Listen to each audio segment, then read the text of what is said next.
दूसरा झूठ। तीसरा, उस बुकलेट के पेज नंबर 8 पर उन्होंने लिखा कि खवातीन के बारे में कि हम खवातीन को मेंबर बना रहे हैं। नरेंद्र मोदी झूठ बोल रहे हैं, उनकी सरकार झूठी है। 95 के एक्ट में कम से कम 2 खवातीन का तकर्रुर था, अब इन्होंने सिर्फ 2 कर दिया और ये बाजा बजा रहे हैं कि मुस्लिम खवातीन को मेंबर बना रहे हैं। नरेंद्र मोदी, अगर आप में वाकई में आपकी हुकूमत में बीजेपी में मुस्लिम खवातीन से मोहब्बत है तो मैं आपसे गुजारिश करूंगा कि आप बिल्किस बानो को अपने घर में बुलाकर अपने हाथ से चाय बनाकर पिलाने की जरूरत नहीं है आप में। अगर आप में मुस्लिम खवातीन से मोहब्बत है तो गुलफिशा फातिमा 5 साल से जेल में सड़ रही है तुम्हारे बनाए हुए काले कानून की वजह से।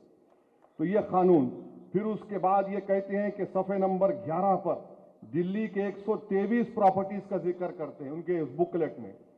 सच्चर कमेटी ने कहा कि 123 प्रॉपर्टीज दिल्ली के जो हैं उसकी 2008 में लागत 7,000 करोड़ रुपए सच्चर कमेटी ने कहा, और ये वक्फ की प्रॉपर्टी है, उसको हवाले करना चाहिए वक्फ बोर्ड को। फिर ये कहते हैं कि हमने सच्चर कमेटी में फुला लिखा है। सच्चर कमेटी ने लिखा कि जो काबिज हैं उनको हटाने के लिए प्रीमाइसेस ऑफ एविक्शन एक्ट को लागू करो, आप वो भी नहीं करते। फिर उसके बाद ये एग्जाम्पल दे रहे हैं कि यहां कब्जा हो गया। कर्नाटका में 2, चेन्नई में 1, पूना में 1, लखनऊ में 1, अहमदाबाद में 1, मीरठ में 1, आसाम में 1, कलकत्ता में 1, यानी 14 लाख एकड़ प्रॉपर्टीज जो वक्फ बोर्ड की है। इन लोगों को इतनी तौफीक हुई कि सिर्फ 9 मिसाल दे सकते हैं आप, और हम आपके 11 साल के कारनामों की 1000 फहरिस्त रख सकते हैं जो अवामी दुश्मनी थे।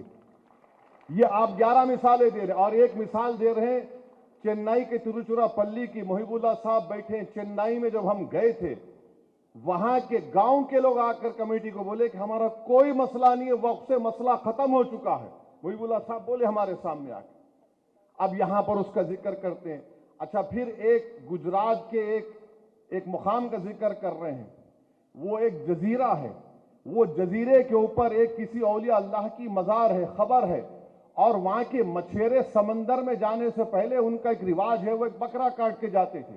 हुआ ये कि जब मुंबई में हमला हुआ तो अजमल कसब जो पाकिस्तान से जालिम दहशतगर्द आकर हिंदुस्तानियों का खून किए, वो उस जजीरे पर रुक गए।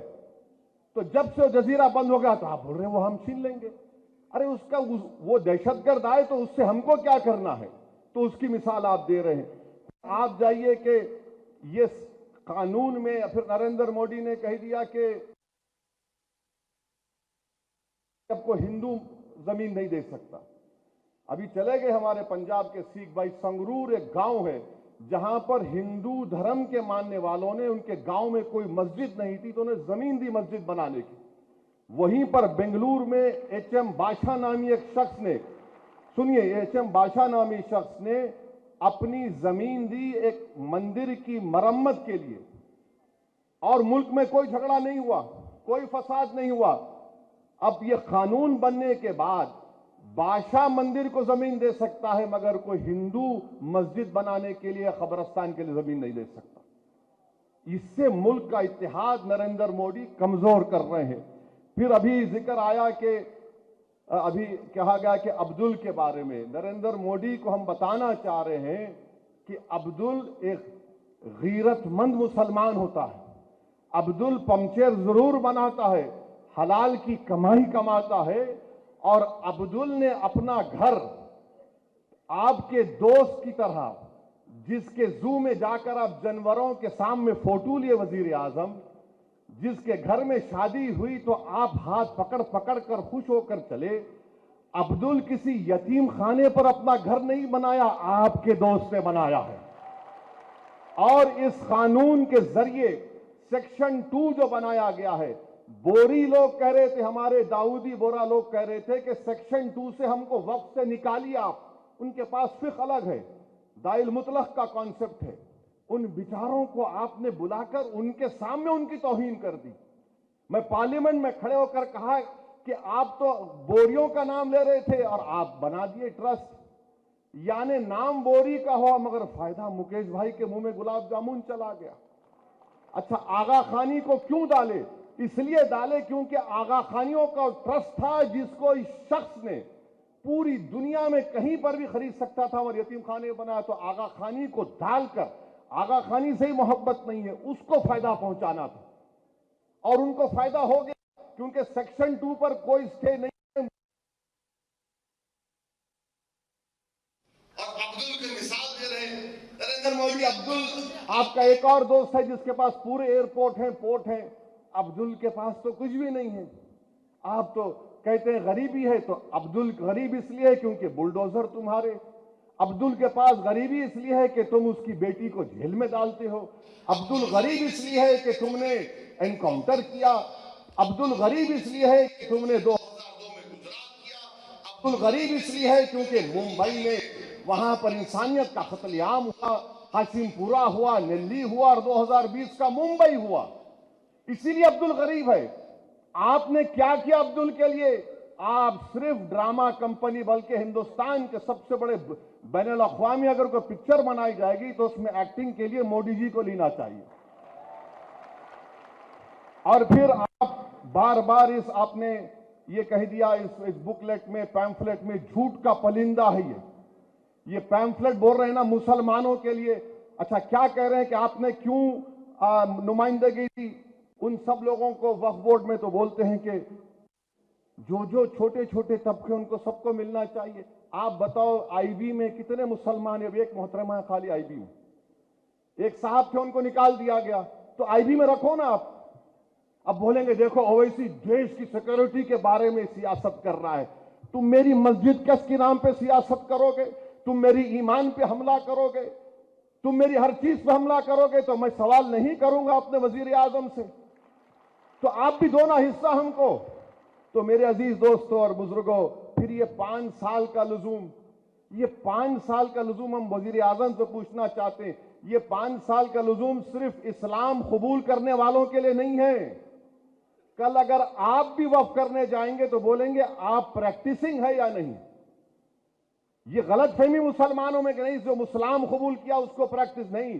जो पैदाइशी मुसलमान है उससे भी पूछा जाएगा जनाब आप प्रैक्टिसिंग है, क्या करेंगे आप?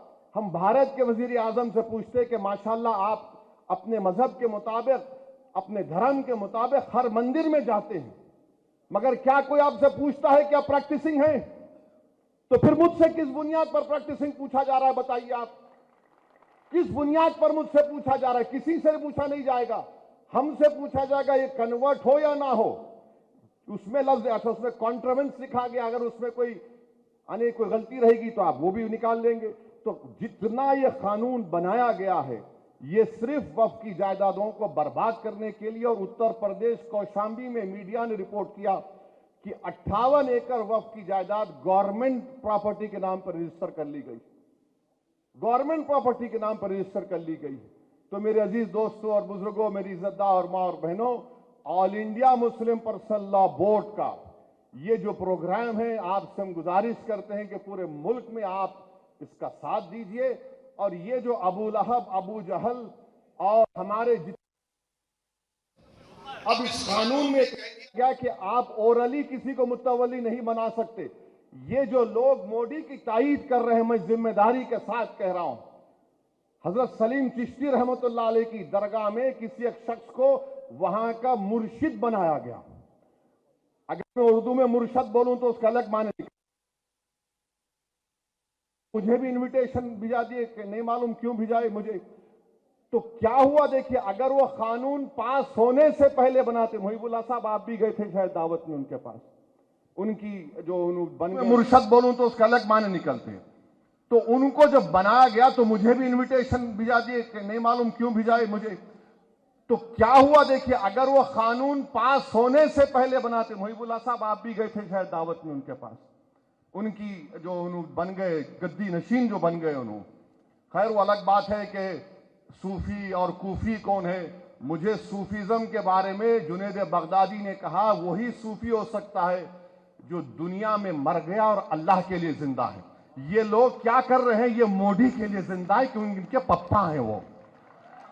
تو وہاں پر یہ اب انہوں نے اپنے بیٹے کو متولی جانشین بنا دیا، تو قانون اب بن گیا، بنا کے دکھاؤ، آپ نہیں بنا سکتے.